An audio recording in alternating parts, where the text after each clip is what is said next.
Bismillahirrahmanirrahim. Alhamdulillah, segala puji bagi Allah yang telah menurunkan Al-Quran sebagai cahaya. Selawat dan salam ke atas junjungan besar Nabi Muhammad SAW, ahli keluarganya, para sahabat serta seluruh umat yang mengikuti jejak baginda hingga hari kiamat. Hadirin sekalian, malam nuzul Quran adalah malam yang penuh keberkatan. Al-Quran diturunkan dari Lauh Mahfuz ke langit dunia sebelum disampaikan kepada Nabi Muhammad SAW melalui Jibril alaihissalam secara beransur-ansur. Allah Subhanahu wa taala berfirman dalam surah Al-Qadr, A'udzubillahi minasyaitonirrajim, Inna anzalnahu fi lailatul qadr. Mafhumnya, sesungguhnya kami telah menurunkan Al-Quran itu pada malam Al-Qadr. Al-Quran itu bukan sekadar kitab bacaan, tapi ia adalah petunjuk, penyembuh hati dan juga cahaya yang menerangi kehidupan kita. Firman Allah dalam surah Al-Isra ayat 9, A'udzubillahi minasyaitonirrajim, Inna hadzal Qur'ana yahdi lillati hiya aqwam. Sesungguhnya Al-Quran ini memberi petunjuk pada jalan yang lurus. Ada beberapa ibrah yang dapat kita ambil dari peristiwa nuzul Quran ini, iaitu yang pertama, Al-Quran itu adalah sebagai penyembuh jiwa. Hadirin, sebagaimana yang kita ketahui bahawa hati manusia itu sering diuji dengan kegelisahan, kesedihan dan juga kegelapan. Al-Quran adalah penyembuh yang dapat memberi ketenangan dan menghapus kegelisahan. Sebagaimana firman Allah dalam surah Fussilat ayat 44, A'udzubillahi minasyaitonirrajim, Qul huwa lilladzina amanu hudaw wa shifa.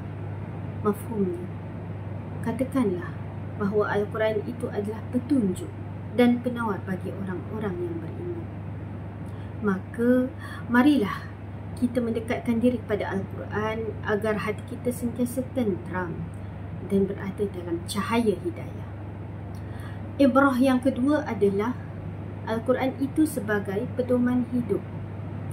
Al-Quran mengandungi segala panduan untuk kehidupan manusia, sama ada dalam aspek akhlak, ibadah, muamalat atau kepimpinan, semuanya terkandung dalam Al-Quran. Rasulullah SAW bersabda, Aku tinggalkan kepada kamu dua perkara. Jika kamu berpegang kepadanya, kamu tidak akan sesat selama-lamanya. Iaitu, yang pertama kitab Allah, yang kedua sunnah.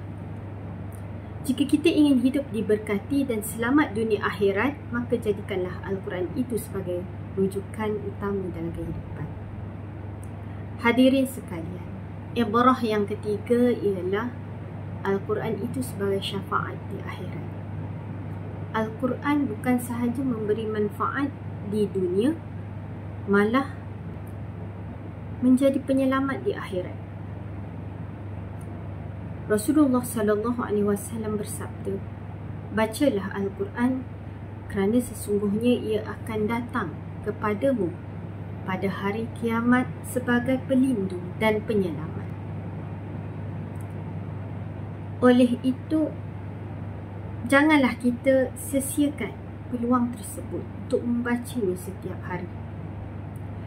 Hadirin, marilah kita menjadikan malam nuzul Quran itu sebagai titik perubahan dalam hidup kita.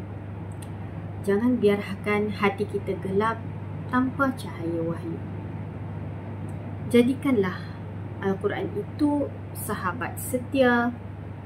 Bacalah, fahamilah dan amalkan. InsyaAllah, Al-Quran itu akan memberi manfaat pada kehidupan kita. Sabda Nabi SAW, sebaik-baik kamu ialah yang belajar Al-Quran dan mengajarkannya. Semoga Al-Quran itu menjadi pelita hati kita, membimbing kita di dunia dan menyelamatkan kita di akhirat. Wallahu a'lam. Wassalamualaikum warahmatullahi wabarakatuh.